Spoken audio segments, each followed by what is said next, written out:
Hi guys, welcome back to another video.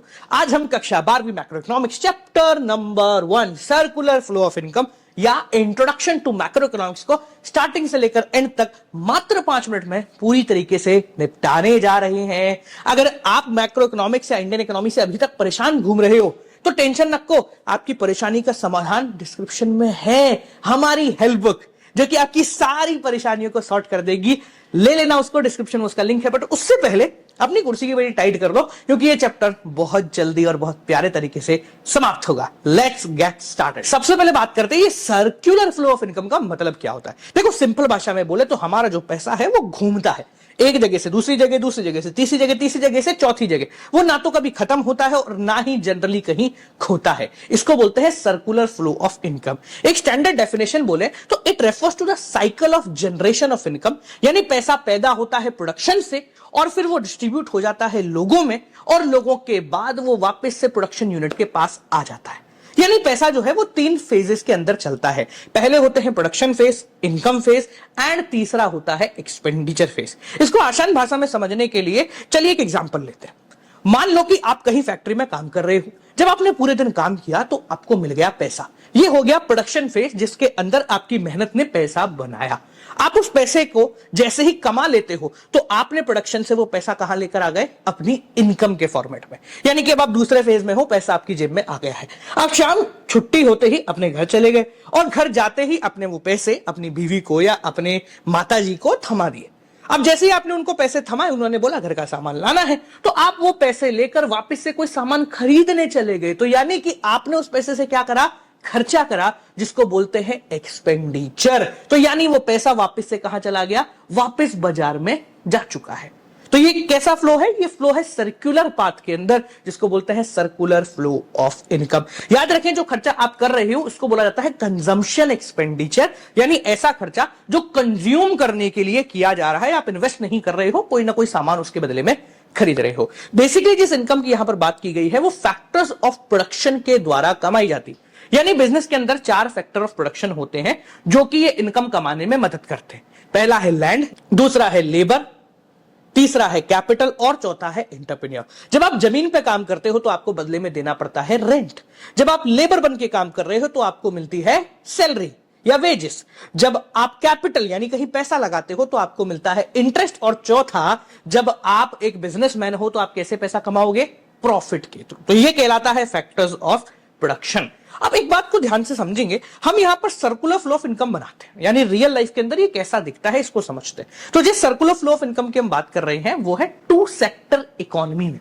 Sir, ये 2 sector economy मतलब imagine करो कि आप सुबह उठे, ना तो सरकार है और ना ही पूरी दुनिया है, एक आप हो और एक कोई कंपनी है, बस। तो अगर ऐसी इकोनॉमी आपके सामने आ जाएगी तो आप कैसे इसके अंदर ट्रांजैक्शन करोगे और अपना जीवन कैसे जियोगे। रियल लाइफ एग्जांपल लेके समझते हैं। तो मान लीजिए हम उठे सुबह सुबह, हमें लगा कुछ ना कुछ तो करना पड़ेगा खाने पीने। तो हमने क्या करा, हम सबसे पहले गए फर्म के पास और उसको बोला कि भैया हमारे पास शक्ति है, ताकत है, हम मजदूरी कर सकते हैं, अपना दिमाग चला सकते हैं। यानी हमने सबसे पहले फर्म को दी अपनी फैक्टर सर्विसेज, यानी कि कोई काम करा, फैक्टर सर्विसेज।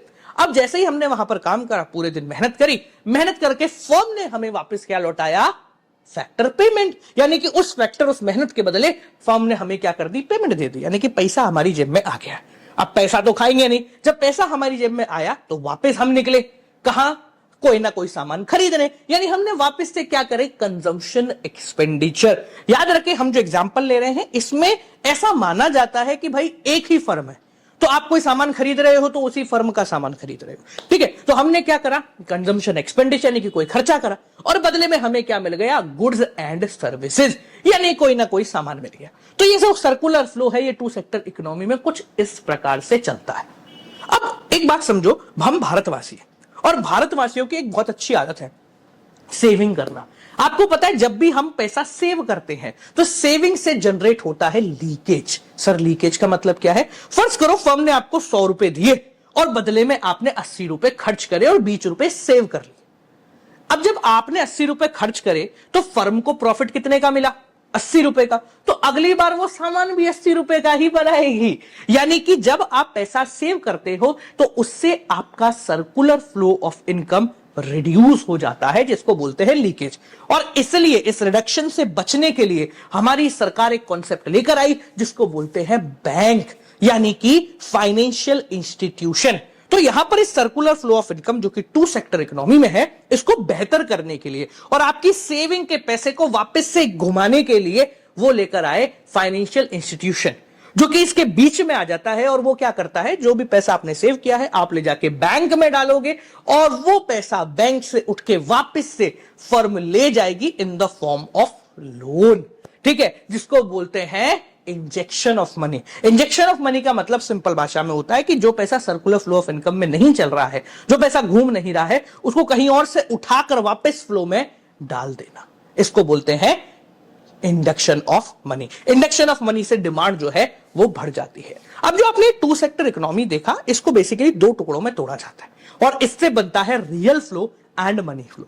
ये कुछ अलग नहीं है, बस इसको दो टुकड़ों में तोड़ दिया है। एक ऐसा टुकड़ा जिसके अंदर हम बात कर रहे हैं कि फर्म और हम, यानी फर्म और हाउस होल्ड कैसे एक दूसरे से इंटरेक्ट करते हैं जब हम पैसे की बात नहीं कर रहे, और दूसरा मनी फ्लो या नॉमिनल फ्लो, यानी हम दोनों कैसे एक दूसरे से बात कर रहे हैं जब पैसे ही पैसे हैं।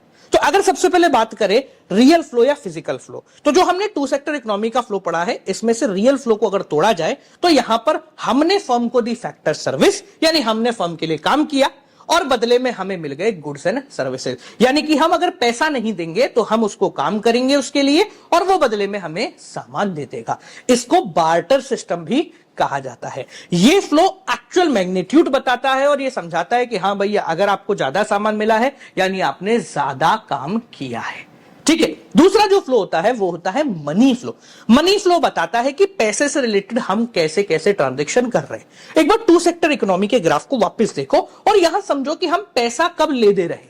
तो सबसे पहले फर्म हमें पैसा दे रही है किस काम के लिए, जो हमने मेहनत करी थी। तो फर्म से हमारे पास आया है फैक्टर पेमेंट और बदले में हमने फर्म को क्या दिया है, कब दिया पैसा, अरे हमने तब दिया था जब उससे कोई सामान खरीदा था, तो उसको बोलते हैं consumption expenditure. Money flow basically सिर्फ ये बताता है कि पैसा बाजार में कितना घूम रहा है। इससे ग्रोथ पता नहीं लगती, क्योंकि अगर चीजें महंगी हो जाएंगी तो पैसा ज्यादा घूमने लग जाएगा। इस चैप्टर के अंदर एक पॉइंट और है जिससे रिलेटेड क्वेश्चन आपके बन जाता है, जो कि है स्टॉक एंड फ्लो। एक नंबर का एमसीक्यू यहां से जरूर बनता है, तो दोनों के डिफरेंस समझ लीजिए। स्टॉक का मतलब होता है कि एक पर्टिकुलर पॉइंट ऑफ टाइम पे आपके पास कितना सामान पड़ा हुआ है। जैसे हम बात कर रहे हैं हमारी हेल्थ बुक की, तो अभी जब मैं ये वीडियो शूट कर रहा हूं तो मेरे पास ज्यादा नहीं बची है, मात्र 200 हेल्थ बुक्स अवेलेबल हैं। तो ये हो गया स्टॉक कि at a particular point of time हमारे पास कितना अनसोल्ड गुड पड़ा है। पर अगर हम बात कर रहे हैं कि भाई पूरे साल के अंदर कितनी हेल्थ बुक हमने छपवाई थी, कितनी चली गई, कितनी रह गई, कितनी खराब हो गई, तो उस पूरे की गणना करना, उसको बोलते हैं फ्लो। स्टॉक जो है वो पर्टिकुलर पॉइंट ऑफ टाइम पे काउंट किया जाता है, अभी कितना है 200, और फ्लो जो है वो over the period of time count किया जाता है कि भैया स्टार्टिंग से लेकर एंड तक कितना अवेलेबल था। इससे रिलेटेड कुछ पॉइंट ऐसे आता है आपके कि एग्जांपल दे देंगे और पूछेंगे कि भैया ये स्टॉक है या फिर फ्लो है। फर्स्ट कीजिए, मैंने बोला कि जयपुर से आगरा तक का जो बीच का डिस्टेंस है वो क्या है, तो सर वो एक पर्टिकुलर पॉइंट ऑफ टाइम पे ही काउंट किया जाता है, ऐसा नहीं है कि वो रोज रोज बदलता है, तो इसलिए ये एक स्टॉक वेरिएबल है। ठीक है जी, तो इसी प्रकार से और भी आपके सवाल पूछे जा सकते हैं। तो मुझे उम्मीद है आज का चैप्टर आपको बहुत बेहतर तरीके से समझ में आया होगा। कोई दिक्कत, कोई परेशानी, कोई प्रॉब्लम है तो मुझे कमेंट सेक्शन में जरूर बताएं। चलिए मिलते हैं आपसे अगली वीडियो के साथ, तब तक के लिए नमस्कार।